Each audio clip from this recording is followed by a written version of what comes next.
el escritor Diego Valveda y el poeta LA3 presentan Poéticamente Humanos.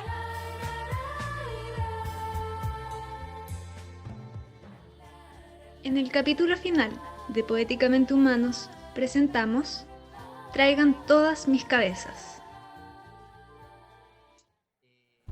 Bienvenidos a este nuevo, octavo capítulo ya de nuestro podcast Humanamente Poéticos. Un espacio para viajar literariamente y encontrarnos en este mundo creado y deseado por todos nosotros. Aquí, el amor, la paz y la justicia sí existen. Este mundo es la lectura y el saber. Como siempre, recordamos nuestras redes sociales. La más importante es YouTube, Humanamente Poéticos. Y cierto, les dejo también el Instagram, @LA3Funk. Y en Spotify también nos encontramos como Humanamente Poéticos. Bueno, les dejo para hacer el saludo especial a nuestra invitada muy relevante, a Diego. ¿Cómo te va? Bien, bien. ¿Y tú, Luis, cómo estás? Yo me siento pero increíble hoy por la gran invitada y también feliz porque hoy es el final de un viaje que comenzamos de 8 capítulos y hoy es el último, así que me encuentro satisfecho de haber llegado a la meta y quisiera comenzar con una cita que es de nuestra invitada. Algunos perdieron la capacidad del asombro y se ocultaron. Renunciaron a una herencia de libros antiguos. Una palabra bastaba. Este es parte del texto poético Asombro de Marcela Albornoz. ¿Quién es nuestra invitada? Marcela Albornoz Dachelet, que es poeta, editora, gestora cultural, diseñadora gráfica de la Universidad de Chile, ha editado más de 100 libros en la editorial de la Universidad de Talca como directora de su centro de extensión y de la editorial. Ganadora de importantes premios a nivel nacional como el primer puesto en el segundo concurso nacional de poesía Villa Alemana o el primer premio en el concurso de poesía de la Casa de la Cultura Pablo Neruda en Cauquenes. Entre sus obras que han sido recogidas en diferentes antologías están Nueva Germinación, Poesía Talquina Actual, Próstigos, De Puño y Letra, Memoria del Maule y Todos los Destinos. Sea muy bienvenida, señora Marcela Albornoz. Muchas gracias a los dos, a Diego y a Luis. Encantada de poder participar de Humanamente Poéticos. Muchísimas gracias por la invitación. Siento que conversar de la poesía en este tiempo que estamos viviendo inimaginable de pandemia que azota a la humanidad, es muy bienvenido estas letras, estas líneas y estos versos también, esta conversación y este diálogo. Convocar a un diálogo, a trabajar también en la palabra y por la palabra y con la palabra es muy bienvenido y se agradece. Claro, genial. Igualmente, bienvenida, Marcela. Bueno, vamos a iniciar de lleno nuestra conversación. Bueno, tal como dijo Diego dentro de esta breve reseña que hemos mencionado, no solamente posees una faceta poética, sino que tienes otra vía de desarrollo cultural, la cual es a través de este trabajo que tienes bastante destacado con la Universidad de Talca, a través de la Dirección de Extensión Cultural y Artística de la misma, el cual tiene, comillas, voy a citar, la labor fundamental de materialización del profundo compromiso de la Universidad de Talca con el rescate de la identidad cultural regional, la formación e incentivo a la creación artística y literaria. A partir de lo anterior, nos gustaría saber ¿cómo ha sido para ti potenciar la cultura maulina y nacional a través de este trabajo que haces con la universidad? Bien, agradezco la pregunta. La verdad que es bastante significativo y relevante trabajar en el área cultural, algo que me ha motivado desde siempre. Y yo llevo en la Universidad de Talca 29 años. 29 años trabajando en la Universidad de Talca, primero en el área de diseño, luego en el área de diseño editorial y luego en la editorial, y finalmente en el año 2010, hace 10 años, asumí esta labor de dirección de extensión cultural, lo que nos ha permitido a nosotros como Universidad de Talca ser un referente a nivel nacional en el tema cultural, la relevancia que se le da también al patrimonio, a la identidad, al Maule, a la región y a la ciudad de Talca, pero por sobre todo también la descentralización cultural, que es vital para una universidad pública de regiones como lo es la Universidad de Talca. Para nosotros es vital también ese vínculo a través de la extensión cultural con la comunidad, con las audiencias. Para nosotros el patrimonio cultural que posee la universidad es un patrimonio para todos, es un patrimonio que nosotros lo hemos ido desarrollando. El patrimonio de la Universidad de Talca tiene varios ejes fundamentales y que son la colección escultórica que se da en el Parque de las Esculturas, la colección de artes visuales y también generar este Museo Nacional de la Escultura. Y este vínculo con los artistas de la región y con los artistas de nuestro país se ha ido generando a través de proyectos que son emblemáticos en la Universidad de Talca, un poco para explicar desde dónde se va generando esta colección de arte visual que tiene 2.000 obras de arte. 2.000 obras de arte, que es una colección viva que va creciendo. Se fue generando a través de un proyecto, Pinceladas del Maule, donde la Universidad de Talca comenzó a invitar a artistas de la región y artistas nacionales para pintar el Maule.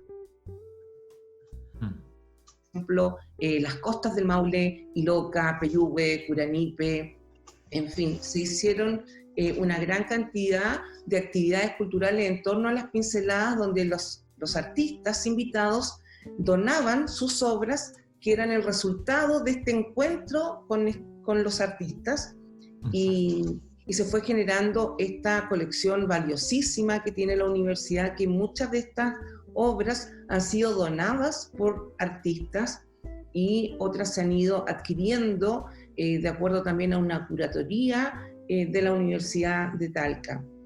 En el caso de la colección de esculturas, que es el Parque de las Esculturas, se vio la necesidad a raíz del campus Talca, donde se fue generando una gran cantidad de nuevas carreras, de nuevas facultades, de ir generando también un espacio para los jóvenes, para los estudiantes, un espacio que hubiese también un diálogo con el arte, con la cultura.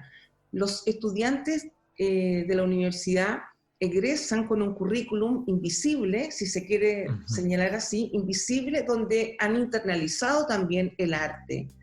Y se va generando este Parque de las Esculturas en el año 1995 con la escultura Trueno, Talca también se le denomina, del artista Sergio Castillo, y luego se va generando también a través de postulaciones al Fondar, donde se fueron adquiriendo también otras esculturas, y hoy en día tenemos un parque de escultura de 34 obras de gran formato.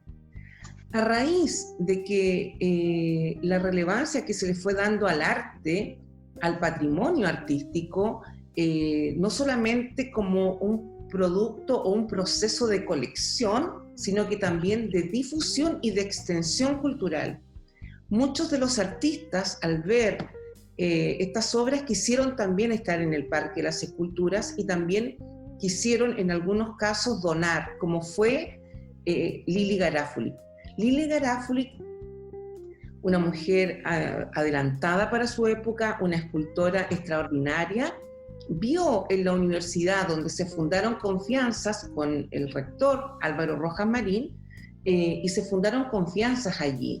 Y ella vio que su taller, las obras que más amó en su vida, las obras que toda su vida la acompañaron en su taller, en su conjunto, ella quería que estuviesen en un solo lugar, que no se dispersara su legado, y decidió donar sus esculturas, 67 esculturas de pequeño y mediano formato, a la Universidad de Talca, con el compromiso de hacer una sala especial para poder difundirla y que llegara a los estudiantes, a los colegios. Nosotros hacemos todo un trabajo, estoy hablando de pre-pandemia, donde se hacían visitas guiadas al año. 3.000 estudiantes de básica y de enseñanza media visitaban con visitas guiadas colegios no solamente de la región del Maule, sino que también a nivel nacional visitaban nuestros espacios culturales, donde se hacía una ruta cultural: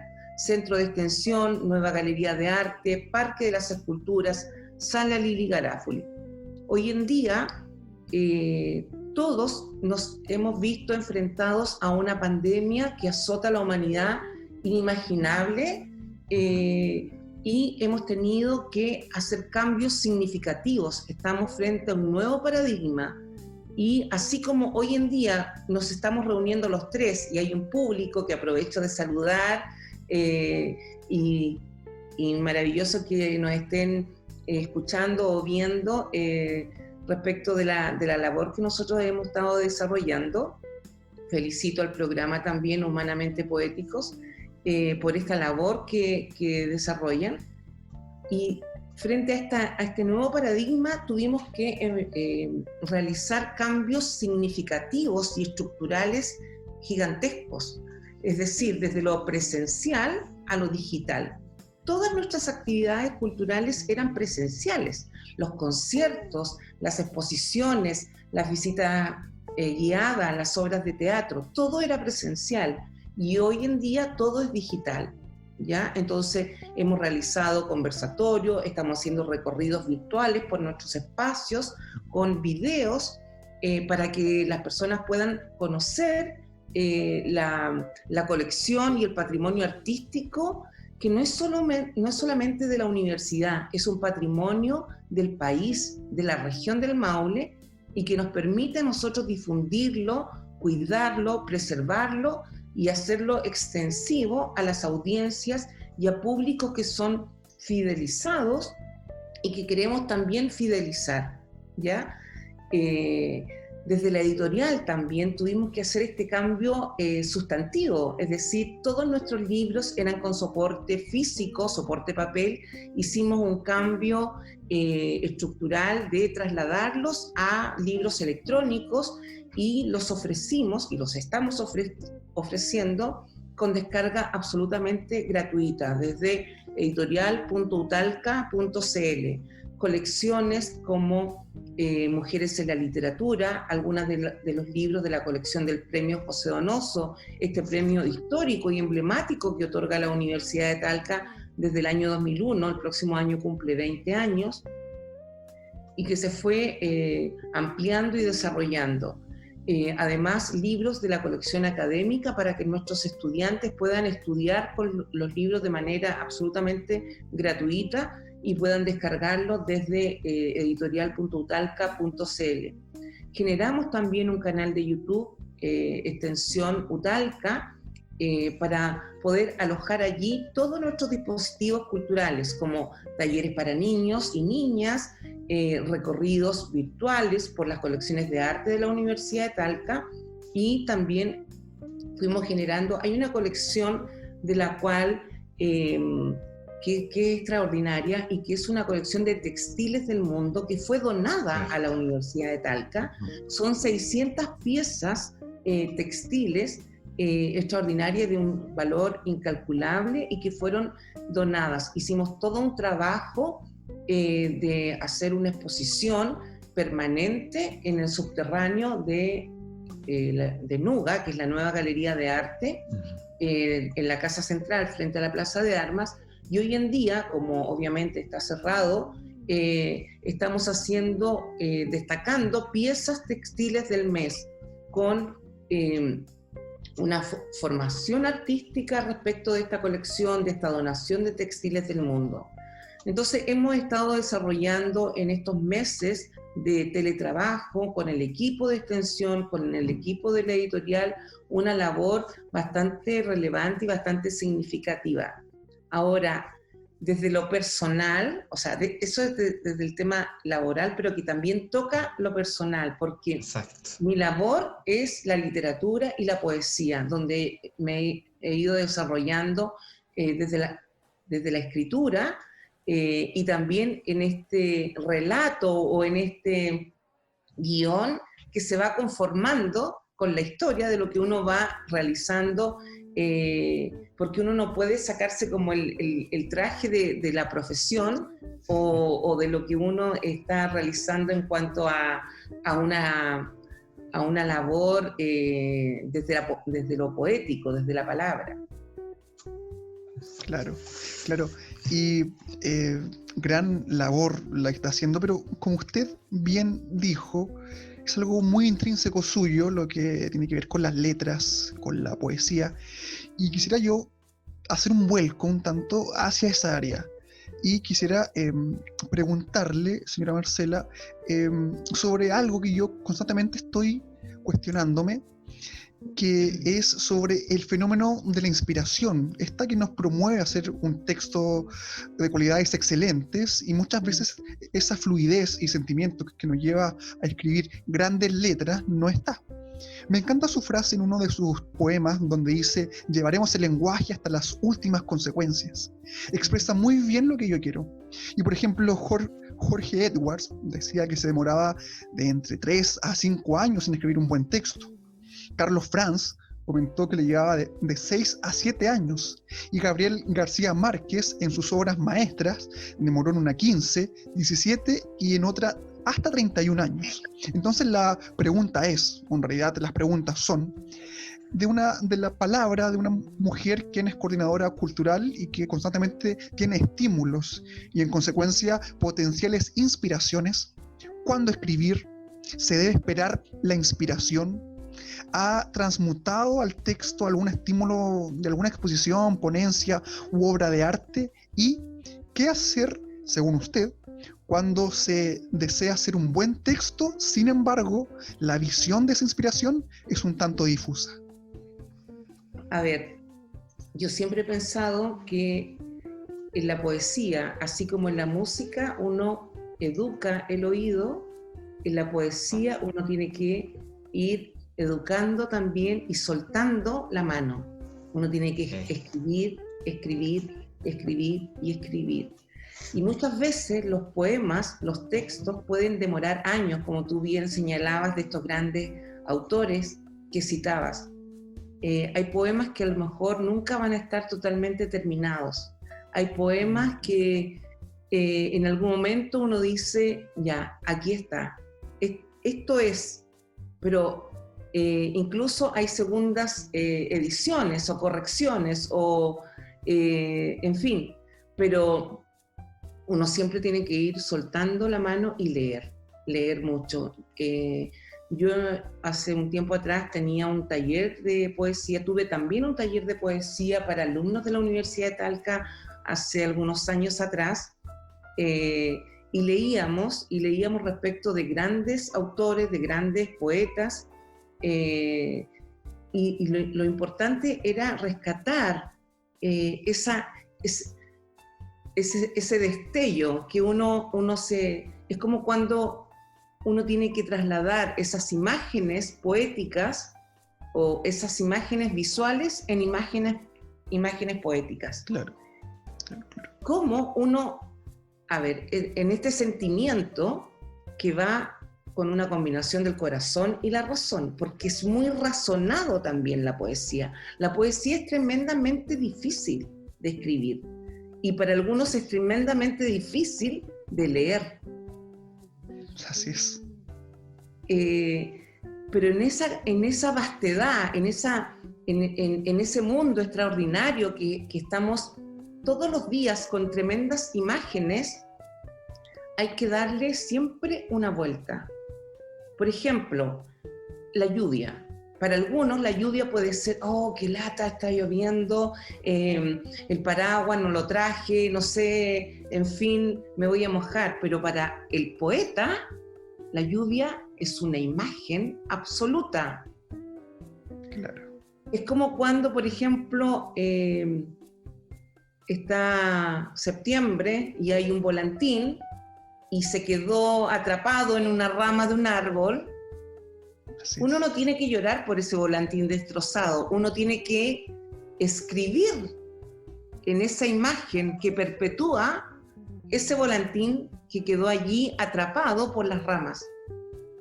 Entonces, revivirlo en el poema. Claro. Revivirlo en el poema. Y la poesía es eso. Yo siempre, y a los escritores jóvenes y a los no tan jóvenes, si alguien me pide a mí un consejo, primero, no se enseña a escribir, porque eso está dentro de uno. Y uno tiene que cultivarlo no solamente soltando la mano, sino que leyendo. Así es. Y hay que leer Cartas a un joven poeta de René María Rilke. Hay que leer a Rilke, hay que leer esas Cartas a un joven poeta. Ese libro, por allí uno tiene que ir comenzando. Tiene que leer a los grandes poetas, a Baudelaire, tiene que Las flores del mal, tiene que Hojas de hierba de Walt Whitman, tiene que ir leyendo. Hay una poeta extraordinaria, una poeta polaca, Wisława Szymborska, que es pero extraordinaria, bellísima, y tantas otras poetas que tenemos. Primero leer a la Gabriela Mistral, hay que leerla, y ahí acercarnos también a los grandes poetas, Vicente Huidobro, Neruda, que pareciera que se lo escribió todo, pero siempre hay otras imágenes, siempre hay algo que uno puede decir y siempre hay algo que uno puede contar y uno puede narrar también en la poesía. De cosas a veces porque el poeta ve lo que otros no ven. Así es. Entonces, en esas pequeñas imágenes de los que pueden pasar desapercibidos para otras personas que no tienen esa raíz, que no tienen esa mirada frente al mundo, porque el mundo también es poético. Lo que está pasando hoy en día con esta pandemia es para escribirla de una manera pero brutal, porque esto es algo ancestral.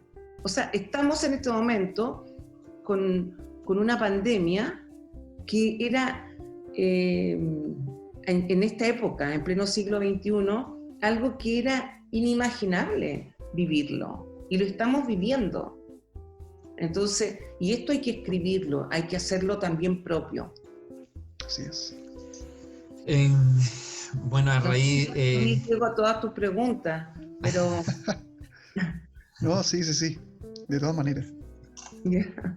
Bueno, a raíz de lo mismo, quiero leer unos versos que también escribiste, que son muy contingentes con este tema de la palabra y la vocación.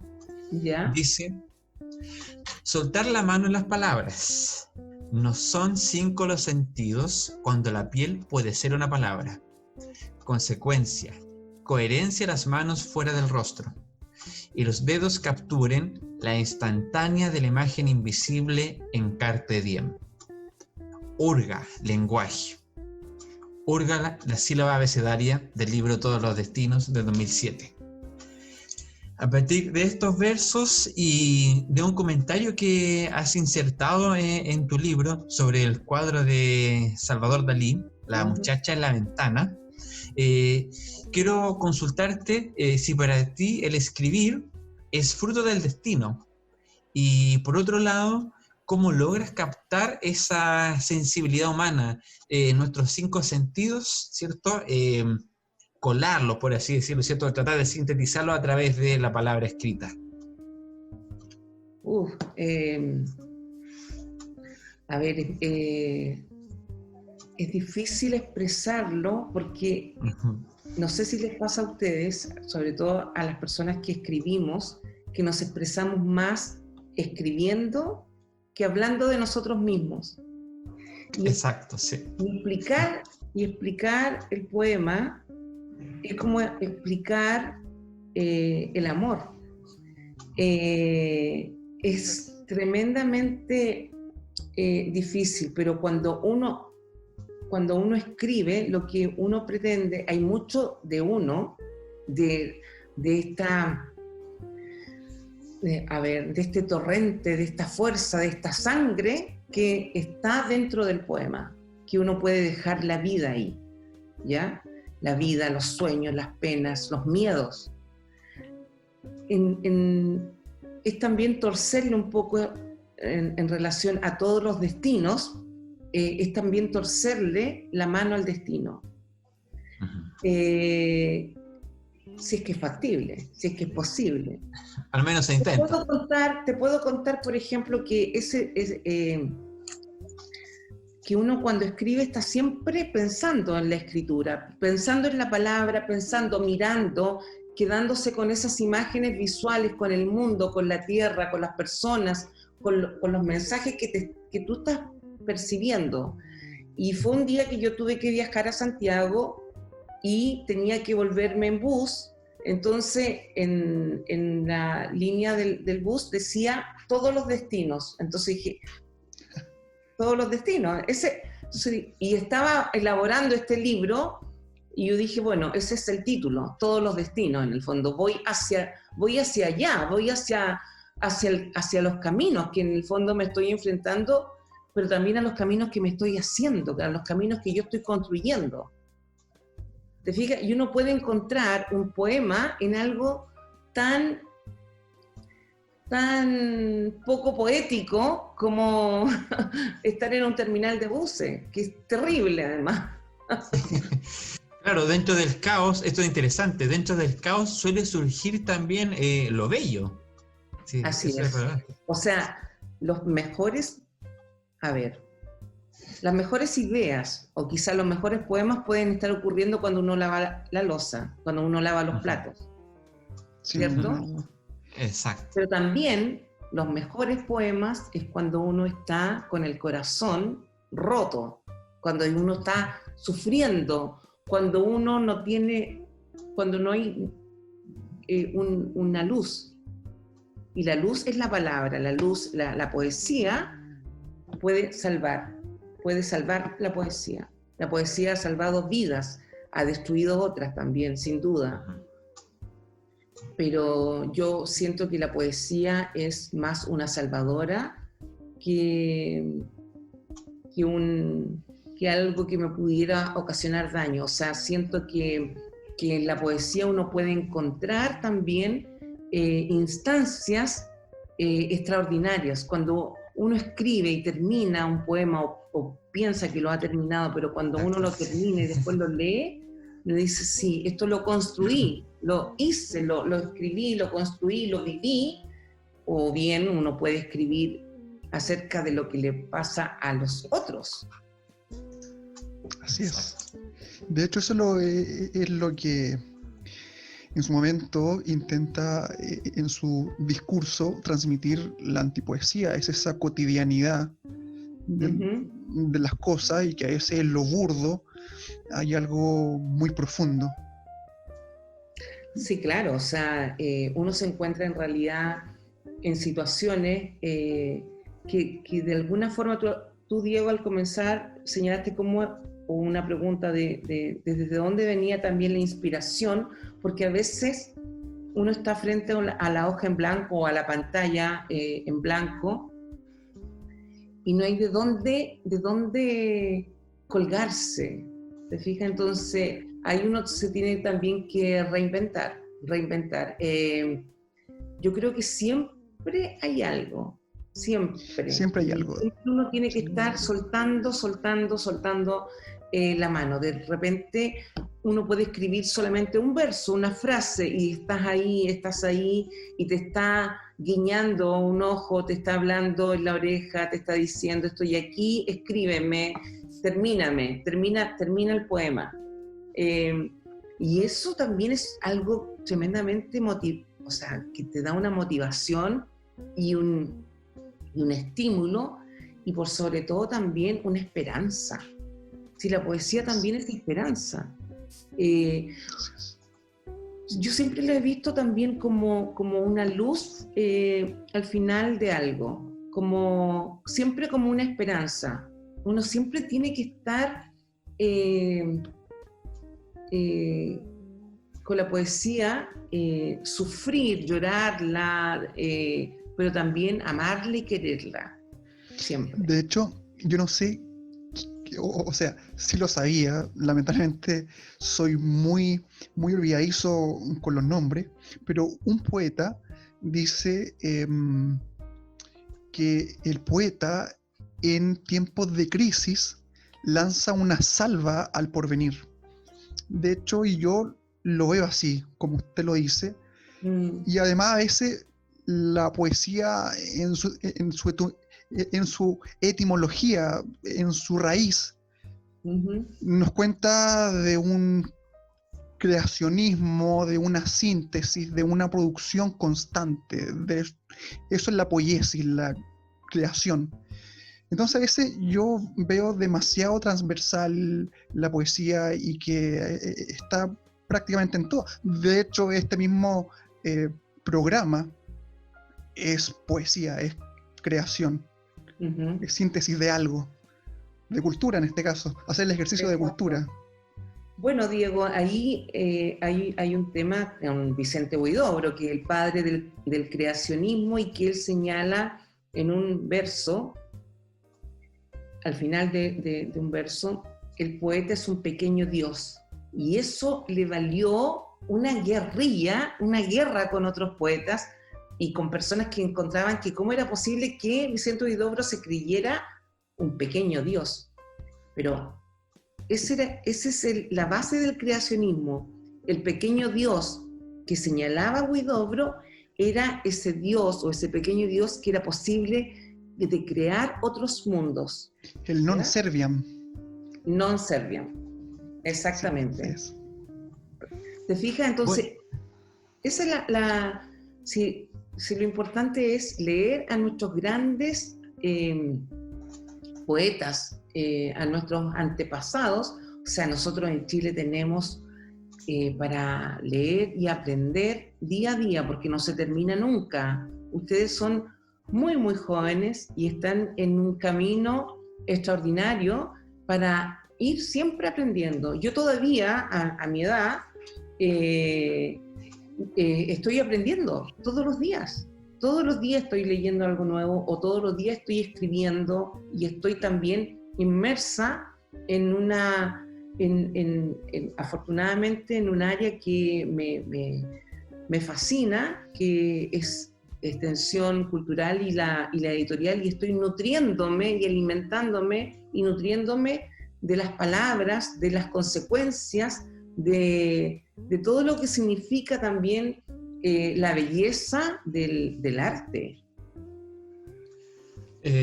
Bueno, Marcela, yo creo que esta gran intervención que acaba de ocurrir da pie ineludiblemente a explorar ese espacio de creación, a conocer estos pequeños universos que nosotros intentamos crear, y es por ello que nos gustaría dar paso a una instancia del programa en el cual tú inaugures, ¿cierto?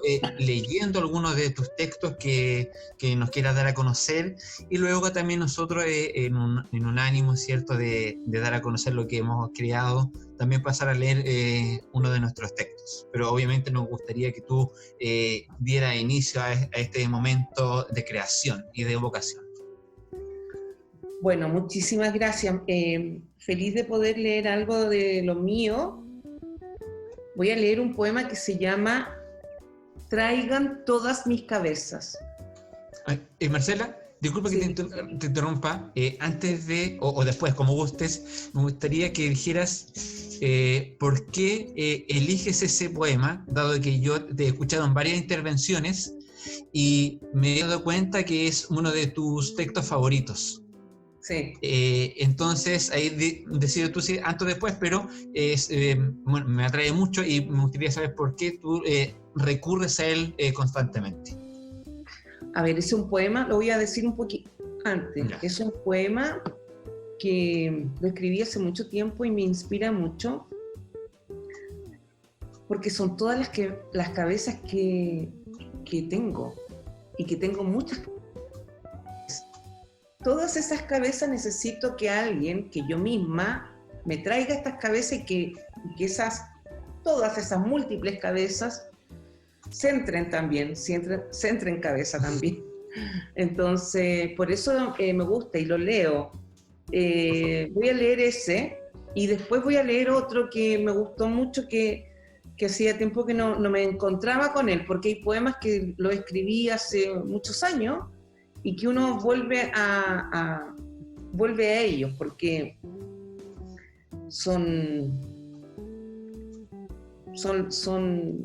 bueno, son parte de uno. Es la historia nuestra también. Sí. Traigan todas mis cabezas, la que dejé olvidada en la ventana del tren, la apoyada en mi mano de dolor, la destrenzada, la loca que se partió en dos, la llena de voces, la llena de una sola voz es la que más me importa, la doble de dos cabezas, la mitológica que vio con un solo ojo, la alegre que bailó encima de la mesa, la irreverente que tuvo piedad, la sumergida en el agua de tu río, la volada por el viento del sur, la poética que besó al poeta anónimo, la sacrosanta bestia que inventó el fuego, la helada de miedo de hace 2 inviernos, la triste hecha agua en la tumba de mi padre, la hacedora de puentes levadizos, la bienaventurada de hace 20 años, la salvadora, libre de pecado, no la encontrarás, la transparente que no se pudo tocar, la que hibernó cuando te convertiste en oso, la sorprendida de verte, la tibia y suave cuando ama, la aguada y temblorosa después de haber amado. Wow. Y hay un poema que me reencontré con él hoy día,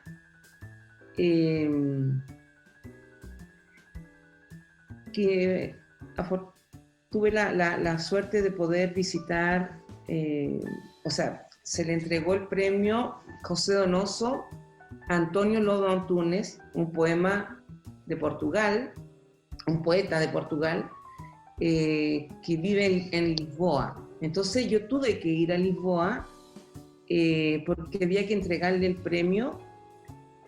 Y Lisboa, sus calles, sus veredas están llenas, son pequeñas baldositas, pequeñas baldosas que es blancas y negras, y que si es un día o una época de verano, el sol se refleja en esas baldosas. Entonces, hay muchas baldosas que se van desprendiendo, lo voy a explicar el poema, hay muchas baldosas que se van desprendiendo y mucha gente las hace a un lado para que después las puedan reponer, porque son antiguas, son de calles, y es una labor. Hay alguien que construyó esas baldosas, hay alguien, un maestro que recortó esas baldositas y otros que fueron pegándolas en todas las calles. Entonces, cuando estuve allá, yo dije, me traje una baldosita. Me traje una baldosa así, chiquitita, que la tengo en mi escritorio, y dice así: baldosa de una calle de Lisboa. En la víspera crece del silencio una palabra y se hacen más tristes las cosas inmóviles en su silencio de piedra. Ignoran que la vida la recobramos en ellas. En las pequeñas cosas sin palabras nos hablan en silencio. Una pequeña baldosa de la rúa de Saudade, ya no sostendrá el camino de los transeúntes de la bella Lisboa. A cambio, su blanquecina piedra trae el sol de los sueños de los que caminaron en ella. Tal vez alguien tropezó enceguecido por aquella luz inmensa de la ciudad de sol. Pudo alguien retirarla con el pie para que otros no cayeran, y hubo quien la apartó del camino para que otro alguien la volviera a su lugar. Hubiese sido difícil partir sin ella. Traer esta pequeña baldosa de Lisboa es una forma de volver a vivir esos días y revivir un café sentada en la mesa de Fernando Pessoa. El conjuro de un recuerdo es una forma de no torcerle el brazo al destino y admirar en mi escritorio todo el mundo que cabe en esta piedra de una calle de Lisboa. Wow, Me enternece este poema. Buenísimo. Sí, exacto. Me conmueve este poema porque me traje esa piedrecita, entonces, que es esta baldosa, y que en el fondo también es el recuerdo de que yo estuve allí, caminé allí, y también lo que significa que esta pequeña piedra que te transmite más que las palabras. O sea, es el hecho, es el concepto, no sé si me explico, pero es el concepto de que lo que no te habla, o sea, el silencio puede más que una palabra. Cuando uno hace un silencio también, puede más que una palabra en el fondo. Y cuando uno tiene que hacer un silencio en el poema, en el poema también tiene que hacer un silencio para que continúe también el relato. También tiene que tener mucho aire, mucho espacio para respirarlo, para poder sentirlo, para poder tocar el poema. Así es. Wow, es increíble el poema. De hecho, es muy atrayente, es prácticamente un conjuro, como usted decía, y uno entiende y a la vez comparte mucho la idea del recuerdo. Sí, es genial. Yo también quisiera, en esta seguidilla de lecturas, que a la vez es muy emocionante, porque a la vez así partimos nuestro primer capítulo del podcast. Esto es prácticamente una conmemoración a ese formato. Y yo quisiera seguir con un texto. También lo voy a explicar un poquito antes,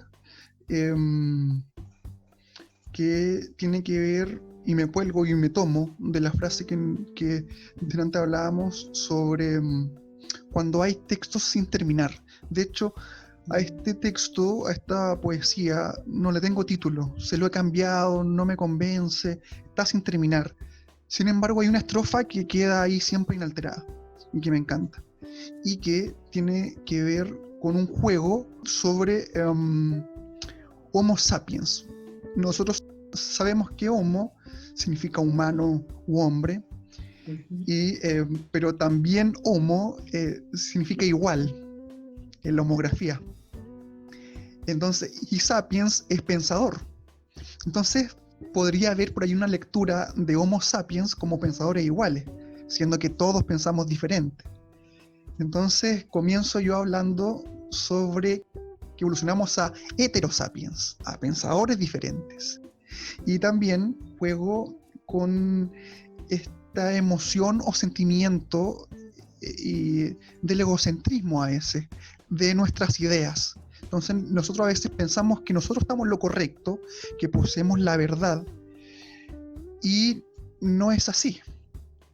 Y posteriormente terminó hablando sobre el amén, esa palabra religiosa que mucha gente profesa. Sin embargo, el humano en múltiples ocasiones se encuentra con que está predicando algo, está diciendo algo.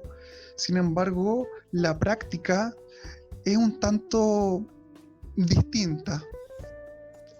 viéndolo desde el punto de vista transversal de lo humano. Entonces voy a proceder a leer esa estrofa de mi texto, que la tengo aquí. Lógicamente está sin título, pero dice así: evolucionamos a heterosapiens, pensadores diferentes que se niegan al punto de vista diferente, mentes lamentables que lamentablemente son esclavos de las apariencias. ¿Cómo deseo que un amén se despoje de su tilde y entre coronado e imperativo la semántica del verbo amar? Amén. Muy bien. Esa es la estrofa que siempre queda inalterada de este texto, que está sin título, y yo creo que aún está ahí en ese vaivén del fin y del proceso. Aún no se termina de escribir, pero Sí. que comenzó en el 2017. Notable, muy bien, Diego. Luis. Es interesante este proceso que, bueno, de hecho la academia ha decidido estudiarlo y se aborda desde la perspectiva genética, en el sentido de que hay una historia de la escritura e incluso se postula de que un texto solo tiene la potencialidad de serlo y no lo es, dado de que uno nunca lo termina. Entonces, donde el poema nunca, ¿cierto?, acaba, puede ser poema, pero está en proceso. Es interesante esa noción. Bueno, es Sí. atractiva. Y a todos nos ha pasado que tenemos ahí algún texto que queremos, ¿cierto?, volver a trabajar y recorrimos a él constantemente. Alusivo a aquello, yo he visto, y coincidiendo con lo que se ha conversado acá respecto a esta tragedia que estamos viviendo como es la pandemia, he visto la posibilidad de reflexionar y no solamente de esta situación tan atroz en la que nos encontramos, sino también de otros temas que uno vive cotidianamente, y la introspección ha sido algo muy interesante. Y respecto a eso, bueno, tengo un texto que en realidad no sé si estará terminado o no, pero al menos yo puedo decir que hoy sí, pero quién sabe en un tiempo venidero.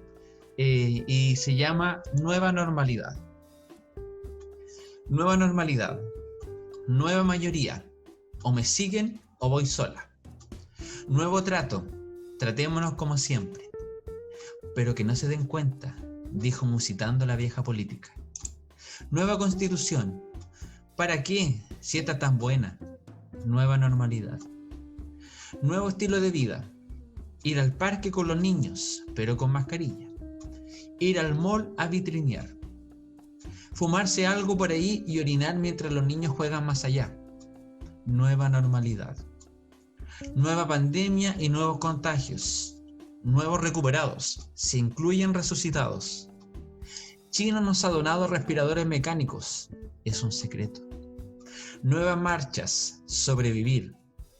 Nueva normalidad. Salga a tomarse un café, pero a 2 metros de distancia.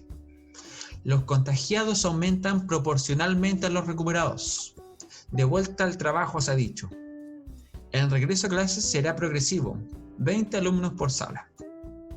Clases al aire libre en invierno para evitar más contagios.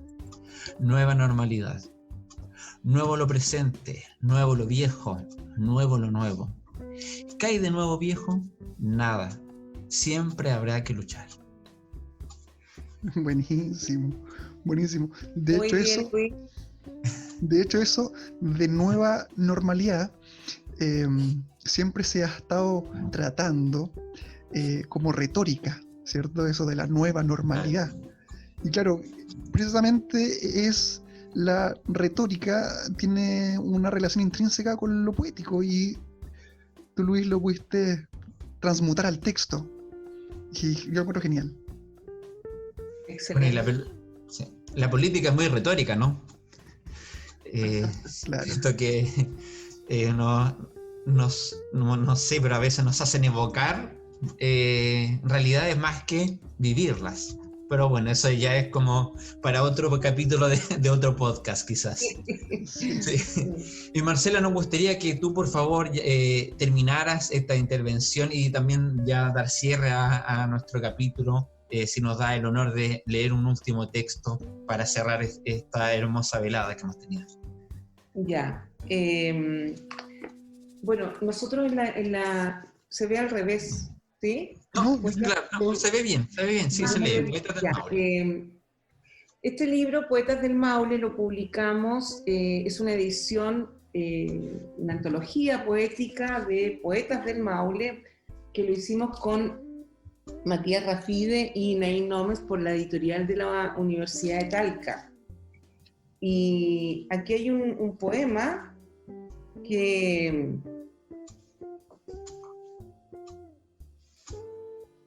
es bien duro, ¿ah? Pero es a raíz de algo que me dijeron y que era una poeta burguesa. Y me dolió mucho. Entonces, ¿Era burguesa? ¿Ah?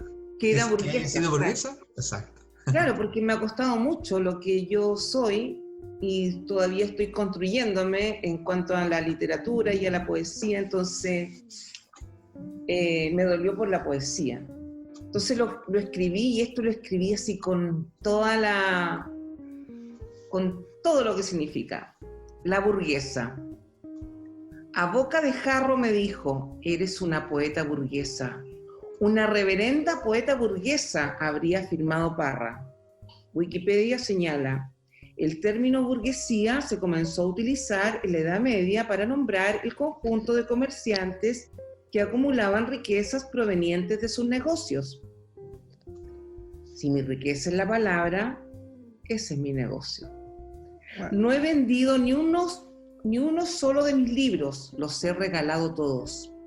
Reverenda poeta burguesa, a mucha honra, he trabajado escribiendo con el corazón en la boca, con el miedo a mis espaldas, esquivando los cuchillos de los mercaderes. Así las cosas, no respondo por ellos. Pero la cancha está rayada y el cuchillo está enterrado a medio filo, y aprendo a vivir con ese tajo abierto. Así son algunos poetas, entierran cuchillos de palabra, de obra y omisión. Los que me nombran y desnombran, se sonríen y bajan la cabeza y atraviesan la vereda para no ver a la poeta burguesa que ellos han creado. Yo soy otra, lo saben. Lo sabe él. ¿Quién más que él, el que me levanta en vilo de madrugada para escribirlo? Aquí estoy, con el cuchillo enterrado, pero viva, gracias a que aún no me cuelgo de la viga que crece en el ojo ajeno. ¡Qué brutal! Eso es un manifiesto, Marcela. Es un manifiesto. Hoy lo escribí con toda la... Pero bueno, para no terminar con eso así tan duro, voy a terminar con un poema que en una época yo escribía también de poesía erótica. Y voy a hacerle mención a esa poesía que es un capítulo de mi vida donde escribí mucha poesía erótica y se lo dedico a todas las mujeres y a los hombres también. Sin respiro, está oscuro. Apenas hay una tenue luz en mis muslos y ya no tengo al oído. Nuestras sombras se mojan con la lluvia de mis piernas. Adivinando en la oscuridad, la lengua pide redención y apura el silencio o el grito. No hay respiro. Por un instante muero en blanco, en paisaje, en lluvia, en celo, en cielo. Los huesos vuelven a su lugar y la piel se florece de tanta humedad. Un silencio de aguas, un beso de luz para tanta oscuridad. Wow. De otra, sí, de otra época también, pero un poco leí de todo, de varias instancias, de varias épocas. Varios momentos, sí. Así que feliz de haber compartido con ustedes, Diego, Luis, los felicito por esta instancia. Entiendo que este es el último capítulo de este ciclo, pero Exacto. si tienen intención de continuar con un nuevo ciclo, feliz de poder acompañarlos cuando encantado de poder compartir con ustedes también de la literatura. Se hace breve, se hace corto el tiempo. Se hace muy breve. Y de hablar de poesía, que bien nos hace hablar de la poesía.